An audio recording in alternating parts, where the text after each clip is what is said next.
Join us on the Recovery Matters podcast, where we celebrate the power of resilience and explore multiple pathways to recovery. All right. Let's get started. What would I like to do, Nico? Get started, right? That's the answer. Yeah. Would you like to get started too? I wouldn't have guessed that one. Oh, that's kind of the way I start all the Recovery Coach Academies and meetings. So I don't know. It's my call to action. How are you today? Yeah. Oh, man.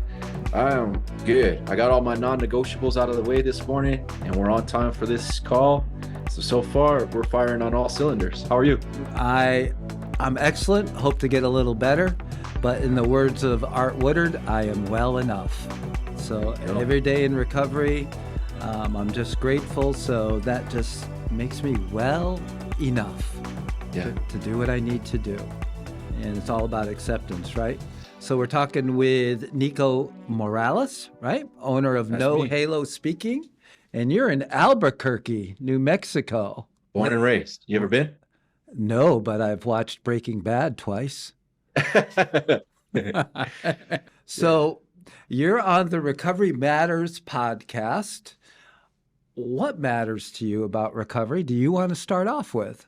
So what matters to me in recovery, or about recovery, the joy I get to have every day, man. The peace. That's a great answer. Yeah. There's a peace that comes with recovery that I found that I get to enjoy. Even on the worst day, waking up, when things aren't going your way, you might be a little bit under the weather. I just reflect back to the days that I was going through withdrawals. I'm like, oh, this is easy. Let's get it going. And then there's a peace of mind that's like, I don't have to worrying about what other people are thinking. It's a peace that comes with that. I was recently talking about one of the first things I gave up in recovery was lying, and the effort it took to remember all the lies and what lies I said to who and who would remember what, and the stories I would have to what a relief to just let go of lying, And so today, after 35 plus years of recovery, it's just honesty and transparency, and what you see is what you get. This is my truth at the current moment, and if you'd like to hear it, here it is. Absolutely. Yeah. Great freedom in that. So tell me a little bit, what are you in recovery from? What was that like? You talked a little bit about withdrawals and not having to go through that anymore. So what's it like for you? What was it like? So my addiction or my substance use, my whatever you want to call it. What do you call it? I call it addiction. I was an addict. Amen. That was a full-blown addict. It started when I was 14 years old. Yeah. I found cannabis. That was the first one. And cannabis seemed to answer a lot of questions for me. I was like, oh, this is how most people probably feel on a day-to-day basis. And as a young, underdeveloped mind, I attached to that pretty strongly. And then a few years after that, pills entered the market. Xanax and Oxycontin became my new go-tos. And so I got hooked on opiates when I was about 18 years old. I do maybe about 320 milligrams of Oxycontin every day. And that transitioned when they remanufactured Oxycontin in early 2000s to heroin, black tar heroin. So that was my first full-blown on the streets, doing anything and everything to get high addiction. It was an IV injection of opioids, I guess. And then after that, just as an overview, I stopped opioids cold turkey and transitioned over to alcohol. So It was about maybe a year window that I didn't have any substances in my body when I was 22. And then I started drinking, and that escalated pretty quickly, all the way to, again, being in a place of not the best, houses that didn't have anything but electricity. And I became grateful for electricity. And the only thing sustaining me from having the shakes and the shivers and the whiskey shits was alcohol. So, and those are the two substances of my choice. What was, you talked a little bit about the the life of being on the street, black tar heroin. Describe a typical day. I don't need you to go into your whole story or anything like that, but what was a typical day like for you? When I was using opiates, a typical day was wake up and slam some heroin. So I had it down to numbers. 60 cc's is what I needed every 2 hours just to stay well enough. Mm-hmm. So I would have my rig ready in the bathroom. I'd have my needles ready. I have my spoons ready. And as soon as I got up, that was the first thing. Where were you and where were you living? At this time, I was house hopping. So whatever house that I was able to stay at, I would use. And then when I got kicked out, it was staying in my truck in a Walmart parking lot. Mm-hmm. I do that when I'm camping sometime, but for a completely different reason. The Walmart parking lots are very friendly. So you would always can be. You would actually. You seem somewhat. It seems like you were an organized addict, that you knew exactly how much you need and you needed it when. And were you working on this day you're describing? Did you have a job, or what was your job? So this day that I'm describing, I was not working. Mm-hmm. I was in between jobs. So what I would do after I got high was I'd set up somebody to get me some more money. And when I say set up somebody, that means I'd figure out which scam, which hustle I was going to run that day. So I had a couple. For this specific day, what I would do is I'd find somebody who was brand new to using black tar heroin, and I would go follow the tar trucks, those trucks that lay tar on the ground, to fill in the gaps on the roads. And as soon as they lay it, I'd wait for a little bit, and it was hot enough that you could just pick it off, ball it up, and make it look like heroin. And so I'd go and sell a dummy sack to somebody. And that dummy sack, I'd get the cash, and then I'd go buy my own dope. And then I figure out what was the next high I can get off of, all maintaining this 60 cc's every couple of hours at the same time. Is 60 cc's a lot of heroin? Bro, I mean, to me, it wasn't a lot of heroin. It was a minuscule amount, and it really just depends on the needle that you're using. But that's where I found my sweet spot, that I wasn't high, but I wasn't hurting. Gotcha. So I didn't consider it a lot. So you ran these scams. Did anybody ever try to like shoot up the black tar, literally the black tar? Yeah, and that's when I get a phone call. So were you good at these scams? I was pretty decent at them. Yeah, I could run them pretty frequently, and then I would change my phone number like every week. I just paid for a week's worth of SIM cards, prepaid phones, and I'd burn them and keep it moving. So yeah, I would get a call probably about an hour later, within the hour for sure, because they were hurting, they needed to use, and I just took $60 from them, because I tell them that I'll give them 2 grams for $60, and they'd go all crazy, like, oh my goodness. At the time, a gram of heroin was $60, so they're getting 2-for-1 deals. Yeah. And then I'd take that $60 and I'd go get high on my own. But yeah, I'd get a call probably within the next hour, and they're like, this isn't cooking right. I don't know what you're doing wrong. You know what you're doing? Like, are you sure you're cooking it the right way? Well, I admire your ingenuity. That's pretty darn clever. Did you come up with that on your own? Did you see somebody else doing it first? So there's a rap group called Bone Thugs and Harmony. Yeah. And first of the month, they talk about selling dummy sacks. And Yeah. their drug of choice was selling dummy sacks of like cocaine and crack cocaine. So I was like, well, what kind of dummy sacks can I make for heroin? And I saw a tar truck, and I was like, that matches. That's pretty Let's see if clever, it works. Nico. And it worked. That's clever. So I'm also curious, in your brief overview, what happened where you made the transition from heroin to alcohol? Alcohol was the acceptable substance within my social communities. So when I was using heroin, nobody wanted to be around me. My family had kicked me out, both my mom and dad. My sister, I have a younger sister, she no longer really wanted to interact with me. The guys that I had as real close friends who weren't users said that I couldn't be around them anymore. So I was really isolated.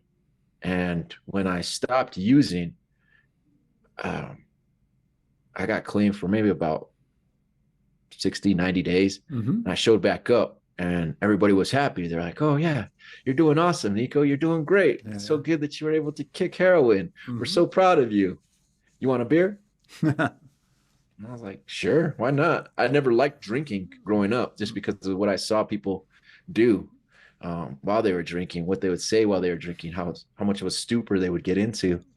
And I was like, well, it's not drugs. And those around me were like, yeah, as long as you're not using drugs, we'll hang out with you.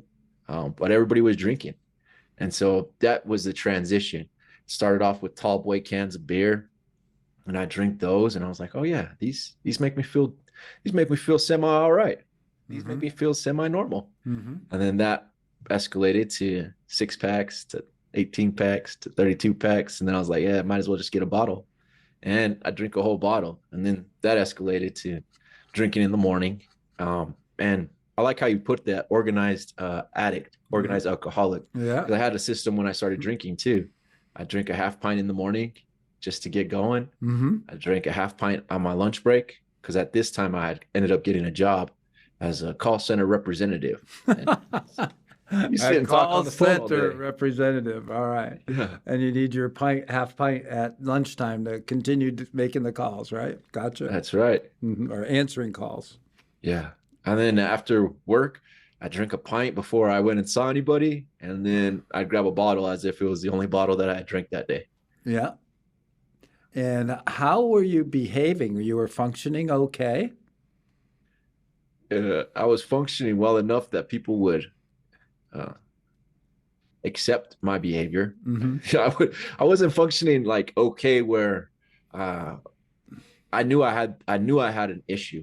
I was dealing with the shakes. I was dealing with the stomach turning. I was dealing with the eyeballs going yellow. I was dealing with all that stuff. But alcohol solved it. And when it solved it, I could go and present myself as doing okay. To kind of give the listeners an idea, I sit at 5'11" normally without any shoes on. When I was drinking, I got up to 260 pounds of just bloated weight. When I was using heroin, I was down to 120 pounds. So imagine just this big old, just big bloated man walking around. What are you right now? Right now, I sit at 220 pounds. 220. So you were 260 down to 120. Yeah. We'll talk about many faces of Nico. So that was all like, and you had signs of jaundice and liver like malfunction or dysfunction with your eyeballs turning yellow. So you were a heavy drinker too, very heavy. Yeah. 2/5 a day at the peak of my drinking is what I was consuming. And how old were you then? I was probably about 24 to 27. Right. That was happening. But that ultimately led back to opiates. No, never did. You never went back. Never went back. No. Good man. So then what was the thing that happened that you found recovery? Well, I had what some people call a coming to God moment. Well, let's hear about it. I was seeing this young lady, and there was a couple of them. I was seeing this young lady, and she was not good for me whatsoever, but it was someone to hang out with. One of the root issues that I had to address that I hope your listeners look at and reflect for themselves is, what's the root issue that's driving you to making these behaviors? And for me, the root issue that I was struggling with was abandonment. The fear of being isolated, the fear of not having anybody. And as long as somebody let me be around them, I was willing to do whatever it took to be around them. Have you been able to trace that back to anything that happened earlier in your childhood? Were you abandoned, or was it just a fear of abandoned? No, I did trace it back. When I was 2 years old, my sister was born. And my sister was born with she was born healthy, but there was some issues at the hospital afterwards where she had some illnesses. So for her first year, 18 months of her life, she spent a lot of time at the hospital. this caused me to spend time with my grandparents. So me and my grandma and my grandpa would travel back and forth from Flagstaff, Arizona, where they were mainly at, to Albuquerque, New Mexico. And I remember I have vivid memories of reading the Archie magazine and eating a box of Lucky Charms dry, coming back and forth. But I also remember that is where the root of it started, was how come sister gets to hang out with mom and dad, and how come you're always being shipped out different places? Oh. So that was the root that I found. What a brilliant insight. I mean, 2 years old, and to trace it back to that's some incredible work, Nico. Congratulations. I mean, that's pretty cool that you've discovered that. Thanks. Yeah. And that's that self-work, that shadow work, where you have to come out of your own perspective of things and look at it from just a third party. Because I did that work probably when I was 27 years old, 28 years old. Yeah. And I was like, oh, well, that makes sense why you felt abandoned, because you were always with someone else, and your sister and your mom and dad were always together.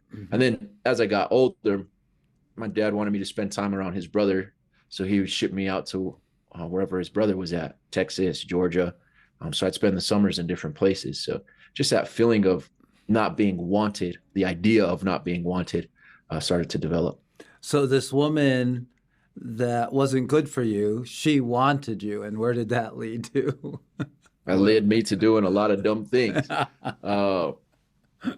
And believing a lot of dumb things, right? A lot of the problems that I had with her were in my own head. Gaslighting was one of the things that she was really good at. Well, we are spending some time together, and eventually I know that she's seeing other dudes, she's hanging out with other guys, and I'm frustrated with, why the heck can't I be the one that she wants to pick, right? Like that was my big issue. And we're having this argument, we're trying to figure things out, and I'm sitting on the couch and I'm holding her while she's crying, and I'm frustrated because I can't figure this stuff out. And I love to solve problems. Like, I'm a problem solver. If there's a problem, give it to me. I'm gonna do my best to solve it. I couldn't solve her issues because she didn't even know what her issues were. But I remember this voice coming and talking to me, because I'm a firm believer in praying, meditation, speaking to the Creator. And I remember this voice loudly says to me, "Let her go. I have something better for you." And I was like, who the heck is in this room? Because that's how it was. I'm like, there's someone else in here. And it wasn't. And I was like, well, that must have been God. I mean, I was drinking a little bit, but not that far where I was hallucinating completely. Right. So I took that moment and I was like, well, let's let her go. My family at the time was letting me live in a house that my grandmother, the one who I hung out with as a kid, they're letting me live there. They let me spend time at this house, and it wasn't a completely put together house. It still had a remnants of her there, but it was torn up floors, no plumbing. There wasn't any gas. It was just electricity. So at the time where I was living at was a building that just had an outlet, and in the outlet that I was able to figure out how to get working, I plugged in a hot plate. I threw my mattress on the middle of the living room floor, and I had a TV. And so I was like, dude, you're living a horrible life right now, and you have way better skills. So what happens if you do listen to this voice? What happens if you do let her go? What happens if you let everything that you know go, and you start rediscovering yourself? And that was part of it. Probably about 30 days prior to that, 60 days prior to that, I had been hospitalized from a seizure. So I hadn't been drinking, and I had a seizure at work. And because of the seizure that I had at work, I woke up in an ambulance, and the ambulance is taking me to the hospital. In the hospital, I'm coming in and out of consciousness. The hospital, I wake up and I got IVs in my body, and I felt like some warmth down near my groin area. And I look underneath the covers, and I had defecated on myself. I was like, what the heck? So hitting a button to call in a nurse, and then have to tell a nurse as a grown adult, I'm in my 20s. I was like 26 about that time, 26, 27. It's all within that same window. That you basically shit on yourself that's an ego popper for sure. Yeah. Yeah, that was one of my other moments where I was just like, you can do better. You kicked heroin cold turkey. You can do better today. There's got to be a way to do it. There's got to be a reason to do it for. Right. And I really hadn't found my reason why to really stop drinking, stop hurting myself, stop solving my problems with more problems. So those would be two anchors that pulled me down to the rock bottom for sure. Are you ready to make a difference in the lives of others? If so, then you should consider becoming a recovery coach. Recovery coaches are trained to help people in recovery, seeking recovery, or struggling with addiction. They provide support, guidance, and resources to help people on their recovery journey. CCAR Training is the leading provider of recovery coach training programs. Our programs are designed to teach you the skills and knowledge, what we call the science, while giving you an understanding of your own art needed to be a successful recovery coach. We offer a variety of training options, most offered online. If you're interested in becoming a recovery coach or just learning more, I encourage you to visit our website or contact us today. We would be happy to answer any questions you have and help you get started on your journey to becoming a recovery coach. We hope you'll visit us at www.addictionrecoverytraining.org to learn more. And then, so what steps did you take to start your process? Well, when I stopped heroin, I titrated myself. So I figured it'd be the exact same thing. Well, I was just talking about this with Sandy about, like people automatically say that if somebody wants to quit, they have to go to detox and have the medical community intervene. But I think I'm going to hear a story where you titrated, where you weaned yourself off of alcohol. Yes, sir. Wow. Wow. Tell me a little bit. So you're the organized addict. Now you're the organized alcoholic.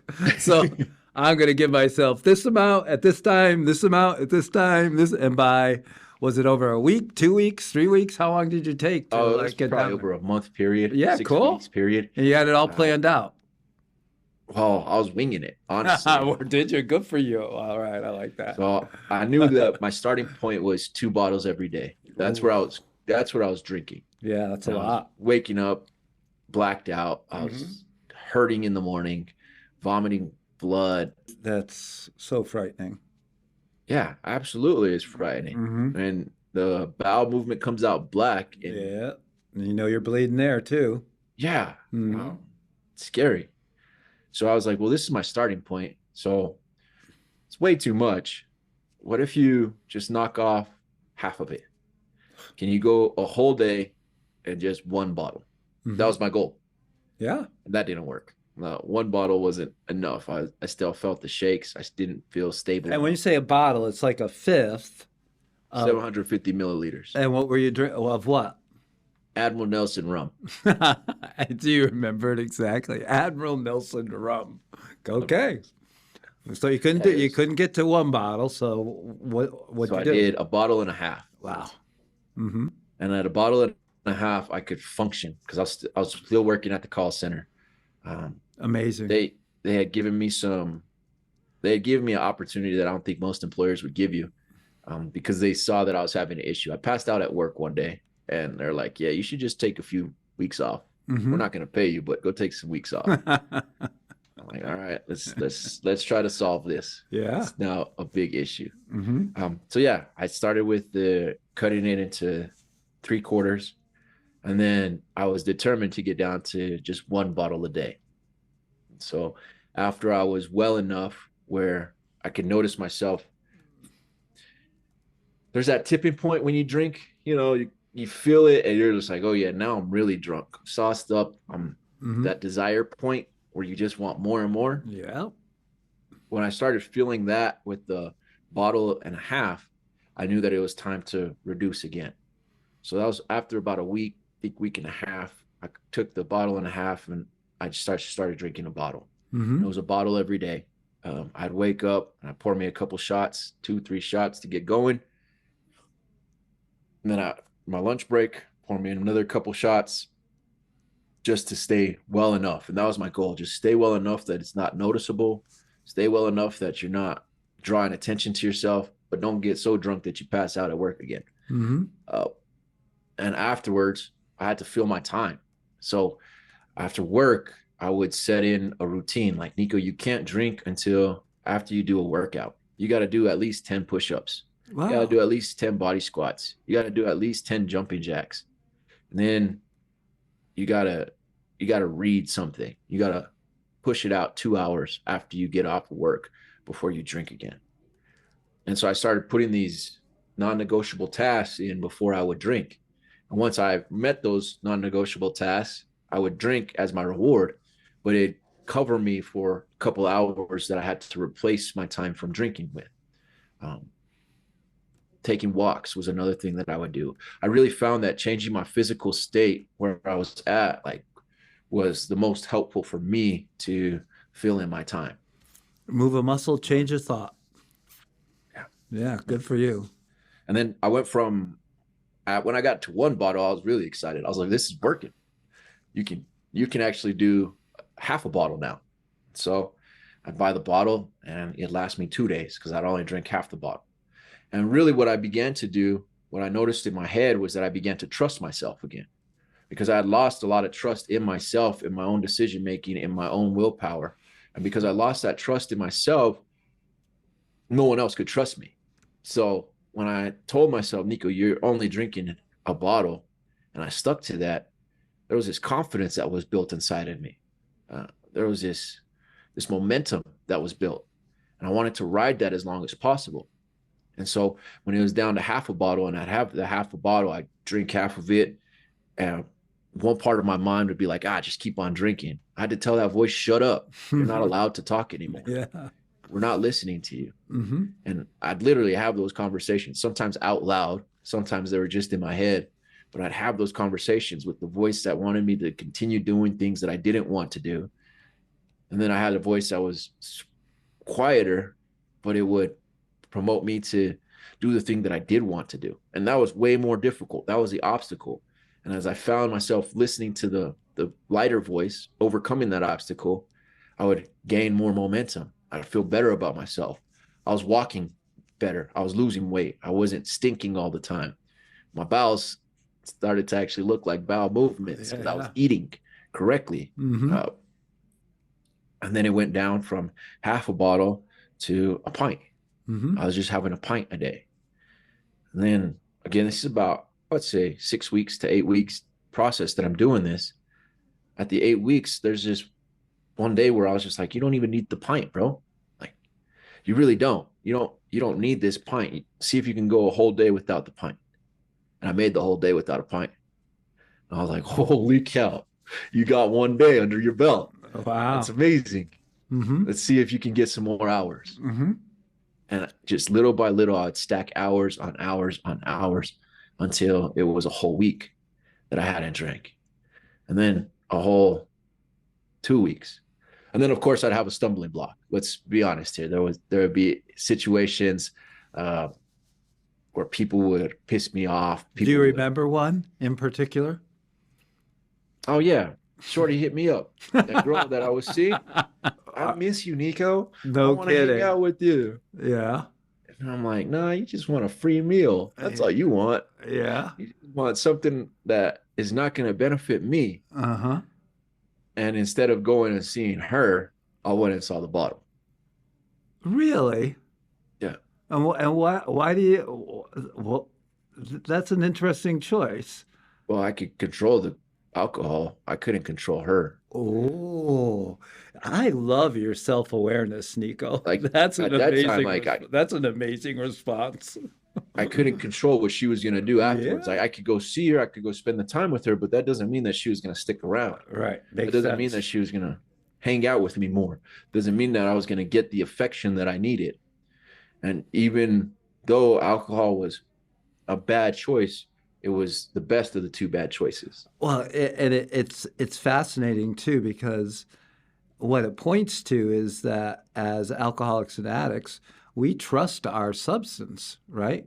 We know what it's going to do. For the most part, you get fentanyl thrown in the mix now. Who knows? You can't actually ever really totally trust anything anymore. But your bottle of alcohol, and you being as measured as you are, you knew if I drink this much, this is going to happen. I knew I was going to wake up feeling like crap. I knew that I wasn't going to feel positive about myself. Right. But I also knew that was going to hurt less than another human hurting me. Yeah. Well said. Well said. So it was a process for you. It's interesting to me, and you didn't mention like any other help, anybody helping you guide you through this, like a doctor, an AA sponsor, a recovery coach, another person. You didn't even seem like you had any like written material, or I don't know if you're following anything on the internet, but this just came to you as a way to get yourself off of alcohol. Is that true? No, not completely. Well, tell me I didn't about have any of the traditional help Okay. that comes along with it, right? I grew up in a household that was very much church going, very much religious, very much, if you do bad things or bad things happen to you, it's because you're a bad person. That was kind of the Harsh. religious aspect that I got. Mm-hmm. And ever since I was a kid, my parents gave me a Bible when I was 10 years old. And no matter where I went, that Bible always seemed to pop back up.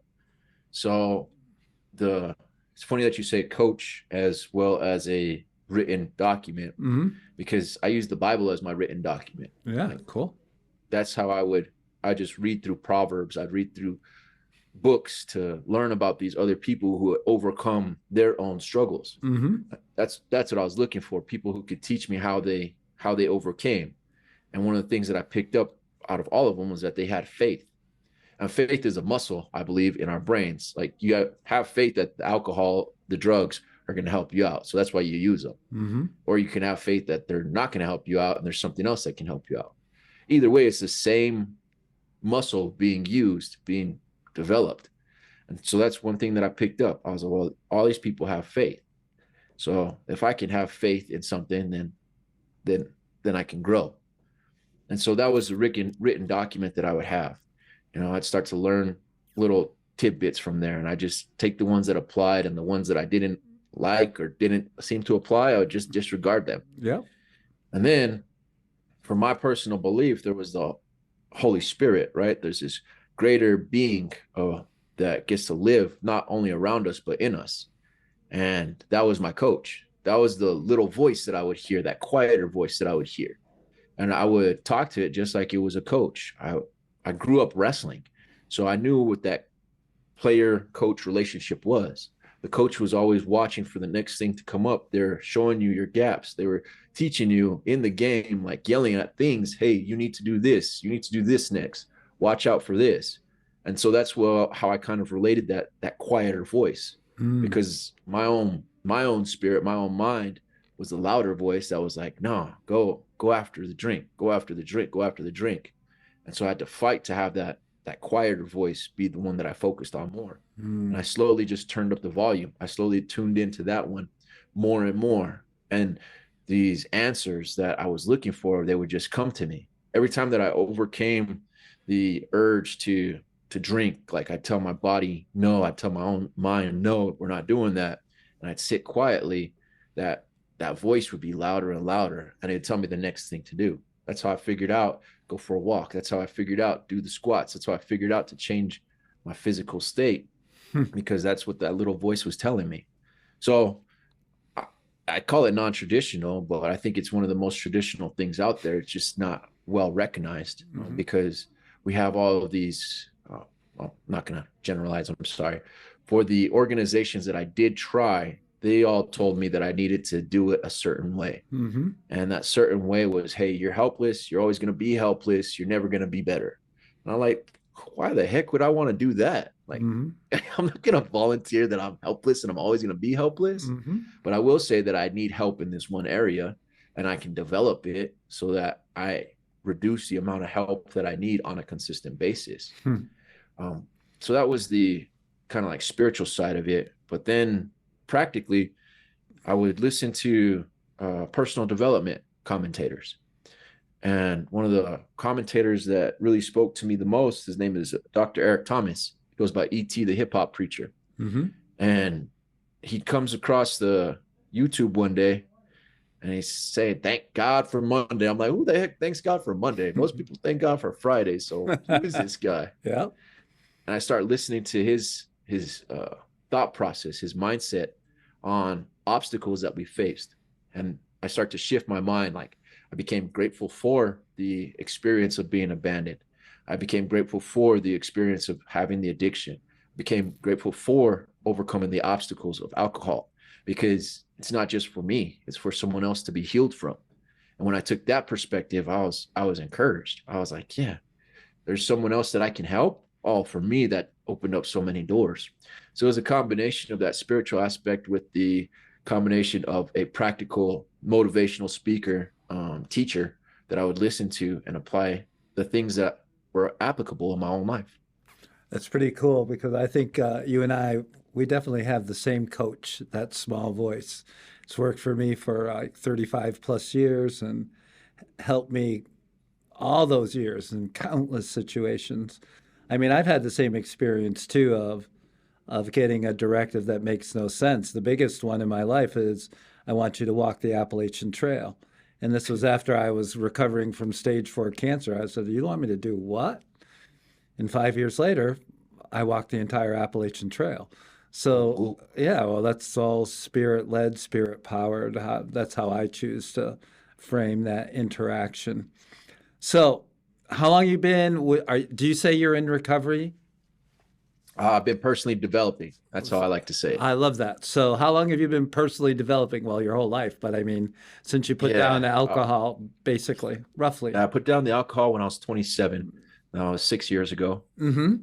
Congratulations. I put down the needle when I was 22. So it was 11 years ago. So tell me now, let's look at your life today. Summarize your life and what you're about today. Where has this path led you? This path has led me to helping others. Yeah. That's why I created the organization No Halo. I was pretty cocky that I'd never went to jail, never went to rehab, never did any of those. But I had both my hips collapse when I was 28 years old. From what? Avascular necrosis is what it's called. Basically, from the amount of times that I spent slumped over, all the blood vessels died around my hips and they collapsed. Oh. So from 28 to 31, I walked around like a penguin with collapsed hips in pain. And it was just that self-flogging of, this is my punishment for all the bad that I've done in life, to my community, to myself, to my spirit. And the reason I bring that up is because 200,000 people get diagnosed with this disease every year. So it's a pretty rare disease. But in the time frame that I was sat down, because it was hard to walk. I couldn't go upstairs. I could barely move. Nico, is this directly related to alcohol and drug use, or is it actually like a disease outside of, or is it kind of both? The doctors say that it's actually related to alcohol and substance use. We have a staff person who OD'd and slumped over, and he had some vascular necrosis to one of his legs, and he's been rehabbing that too in a similar type thing. But for you, are walking around with it for 3 years? Yeah, 3 years. Damn. And then I had my younger sister, our relationship reconciled, and she told me, "Hey, I'm gonna be having a child." And I'm like, "Well, shoot, I got to be a cool uncle." Yeah, you do. The heck am I? You guys ain't gonna let me hold a baby walking around like this. I can barely hold myself up. Like, Yeah. I got to get this stuff fixed. Uh-huh. In that window of time frame, I had been advocating for others just in my community, giving them insights onto how they can change, reframing the experiences that they've had in their life so that they can look at them differently. And when I was doing that, I found peace. I found flow state. Like, hours would pass when I'd be talking with somebody. Days would pass where I was just focused on helping someone else. And that's what I found my purpose to be. That's where I found my journey in this coaching, as some people call it. I call it life coaching because I don't just coach you to recovery, but I coach you to getting your life back. Removing the substance from your life is one major factor of it. But once you remove that, the other obstacle is, what do you want to do? Like, what do you do with your time? What do you do with your hands? What do you do with your mind? So coaching people to life is now what I do, because of the time that I got to sit down and deal with all of these quote unquote obstacles. Opportunities is the way that I like to frame them, to experience life in a way that most people don't come out of, most people never get to deal with. And I get to help coach people. So that's one of the things that I do now. I also like writing. I spent a lot of time journaling. So I wrote a book for individuals who want to stop drinking. It's called 5 Things to Know Before You Get Sober. Because I noticed that there was a gap in that, in the support, right? There wasn't really that window for people to get insight as to what it's like. Where can we get that book? They can get that book on Amazon. Nice. 5 Things to Know Before You Get Sober on Amazon with Nico Morales afterwards, and it'll pop right up. And I create trainings now for organizations that are within behavioral health, because the other thing that I found was anytime somebody would give me a counselor to talk to, anytime somebody would have me go sit in front of a therapist, my first question was, how long have you been clean? When was the last time that you used? And most of them would be like, oh, I've never used. I don't have any clean time. I'm like, well, then why the heck do I need to listen to you? And it's an arrogant way to approach things. Let me just put that out there. Right. But it also, I learned that they didn't have a language to communicate with the individuals that they're dealing with. So now I create trainings for those groups to help them communicate in very simple terms with those that they are helping, so that more people can be helped. So that's what I found myself doing now, because I took all the stuff that I went through, I took all the stuff that I had happened for me, and I compiled it into opportunities to serve my community, serve the people that I'm around, serve the people who are coming up after me, not so much in age, but in life, because there's many out there that are struggling with organized drinking. Now, I know many individuals who are like, well, as long as I have my whiskey after work, then I'm good to go. I'm like, yeah, that's called dependency. Yeah. So that's what I'm doing now. Well, the question that's still unanswered is, what happened with your hips? The hips, they collapsed. My sister told me she was pregnant, that she was going to be getting this child, welcoming this child into the world. And so I stopped feeling bad for myself. And I had both my hips replaced in 2021. June of 2021, I had my left hip replaced. August of 2021, I had my right hip replaced, and been rehabbing them since. Been able to walk functionally, like step over step. Climbing steps is one of my favorite things to do, because there was a time where I couldn't climb steps. There was a time that I couldn't sit down without pain, without hearing the bones crunch, to use the restroom. There was a time where stepping over the bathtub to get into the shower was super painful to me. There was a time where I was afraid of showering because I might slip and fall. And if I fell, the biggest worry that I had was that these collapsed hips would actually break off, because they were compacted. They were collapsed and compacted and just building on top of each other. But if they broke off, there's those arteries inside of your thighs that if they cut one of those, I live by myself. I'm gone. I hear you. So how are your hips today? Mobile. Yesterday I did a mobile and agile. Yeah, that's it. Yeah. I was able to get in 60 reps at 175 pounds on the bar, plus my 220 pounds. So they're good. The doctors say that my hips are functioning at the way that they need to. Why no halo? What's the story behind the no halo? I started just grassroots helping people. Right? Individuals had saw the transformation that I made in my life. And so they would ask, hey, will you go talk to my nephew? Will you go talk to my son? Will you go talk to my dad? Will you talk to my uncle? And whenever I would talk to them, and some of them would receive help, some of them wouldn't receive help, depending on where they were at in their journey. Individuals would come back, and the ones that did receive help, they would say, Nico, you're an angel. You're the angel that we prayed for. And I'm like, well, for sure I'm not an angel. Yeah. So if I am an angel, then I have no halo. And Wow. I that's the like type that. of angel that I'm going to be. And that kind of just stuck because that was a common response that I would hear.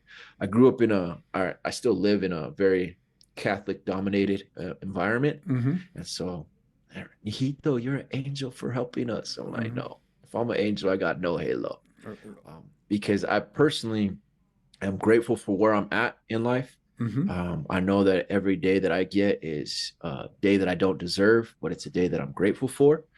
Amen. I also believe that had I used my skills, my determination, my organization in a different way, I wouldn't be here. I'd be in a completely different state, which again, as some people, I practice gratitude, but the reality is it's a tragedy.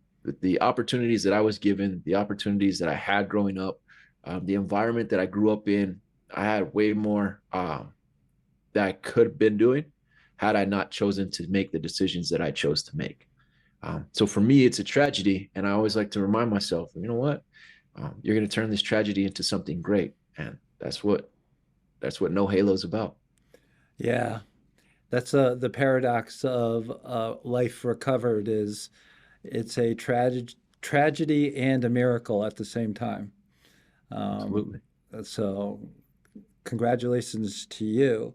Is there anything else you'd like anybody to know as we wrap up? You know what? It's very important for me to let people know that there is a choice that you need to make. Regardless of how you choose to get help, there's many avenues out there, but it's a choice to actually pursue that. And you can pursue that with the same type of vigor that you pursue your substance with. The goal is to do better today than you did yesterday. If you can make that your consistent commitment to yourself, then your world will change, and it'll change quicker than you think. Thank you, Nico. I find your story not only captivating, but inspiring and a fresh approach. And I wish you nothing but the best. From my heart to yours, I definitely believe in you and the process you are working and the life you're living now. So I encourage you to continue. Thanks, Phil. I appreciate the time to chop it up with you. All right. Take it easy. Thank you. Yeah.